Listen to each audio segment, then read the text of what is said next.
बिस्मिल्लाहिर्रहमानिर्रहीम। सुबह बख़ैर दोस्तों। जी तो मौसमियात खाते ॿुधायो आहे त बदीन ठठो थरपारकर में ज़ोरदार तूफ़ान जो इम्कान आहे। बिल्कुल गवर्नमेंट जेका आहे सो वसा कोन पई घटाए, हर माण्हू खे इतला करे पई, पर हालात ॾिठा वञनि त ग़रीब तबके जा अहिड़ा आहिनि जिन वटि सवलो अचो कोन्हे ऐं हिन महामारी में उन्हनि वटि खाइण पीअण लाइ कुझु कोन्हे। ऐं जीअं तूफ़ान वधीक पई आहे, हर नेटवर्क ते सोशल मीडिया ते तूफ़ान अचे थो। बिल्कुलु इन ॻाल्हि का इनकार नथो करे सघिजे। ऐं तूफ़ान आहे, अॻु में 1999 में जेको तूफ़ान आयो, इंतिहाई जेको सो हुन सां वॾी तबाही थी। हाणे ॿुधाइनि इहो पिया तूफ़ान तमामु वॾो आहे ऐं उनखां वधीक जेको सो हुनजी आहे रफ़्तार आहे।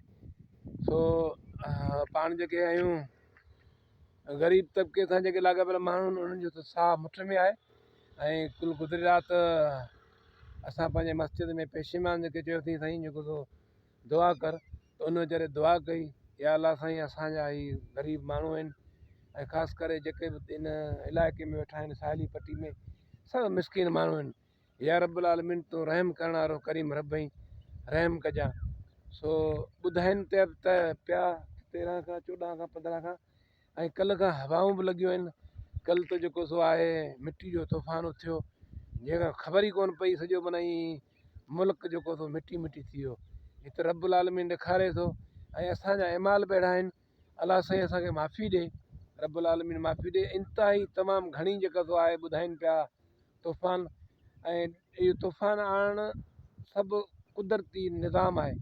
रब्बुल आलमीन जीअं चाहींदो तीअं थींदो, पर रब्बुल आलमीन खां दुआ आहे, तव्हां बि दुआ करियो त रब्बुल आलमीन अहिड़ी आफ़त खां बचाए। तमामु हालात तंग आहिनि माण्हू वीचारनि जा, ऐं माण्हुनि जा सवलो अचो कोन्हे, घर कोन्हे।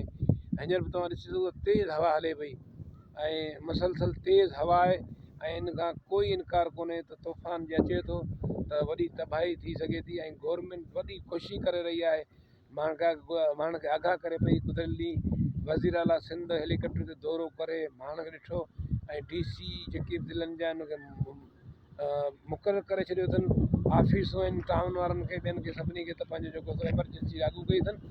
ऐं वरी बि रब्बुल आलमीन जे दर दुआ आहे त रब्बुल आलमीन मुसलमाननि ते ऐं टुटल मख़लूक ते रहम करे, ऐं जेके सो आहे रब्बुल आलमीन कुझु बाज करे। मख़लूक ग़रीब आहे ऐं तमामु जेको सो हालात तंग आहिनि, ऐं उमेदु आहे त रब्बुल आलमीन रहम कंदो। पर मौसमियात खाते जेका अॻकथी कई आहे, तूफ़ान काफ़ी ज़ोरनि शोरनि सां आहे, रब पनाह ॾे। ऐं मुंहिंजी हिकिड़ी अपील आहे नंढड़ी, त ख़ुदारा जेको सो तव्हां महिरबानी करे पंहिंजे महफ़ूज़ हंधनि ताईं निकिरो ऐं महफ़ूज़ जॻहनि ते वियो ऐं पंहिंजे जेके सो आहिनि घरनि खे महफ़ूज़ करियो। ऐं ख़ासि करे जेको आहे तमामु घणी तेज़ हवा लॻण सां कचा या पका घर जेको नुक़सानु थींदो ऐं कंहिं महफ़ूज़ हंध ते मुंतक़िल थियो। गवर्नमेंट जेको चए पई, उमेदु आहे तव्हां पंहिंजो ख़्यालु कंदा। ऐं हीअ जेको ॿुधाइनि पिया हालात, जेका ॿुधाइनि पिया तेज़ रफ़्तार वारी, ख़ुदा रहम कंदो। सभिनी खे वरी बि अपील आहे त पंहिंजी जेको सो कोशिशि करे महफ़ूज़ रहण जी कोशिशि कनि। वॾी महिरबानी।